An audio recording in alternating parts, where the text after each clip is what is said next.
Hi, I'm Emma, and welcome to the DISH POS dashboard.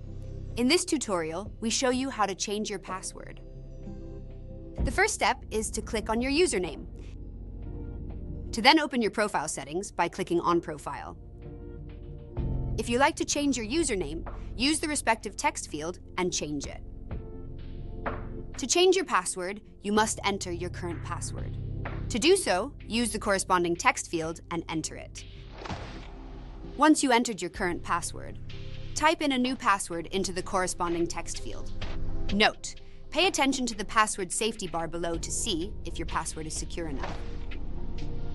Then confirm your chosen password by entering it again into the respective text field. To now apply the changes of your password, click on Save. That's it! You completed the tutorial and now know how to change your password.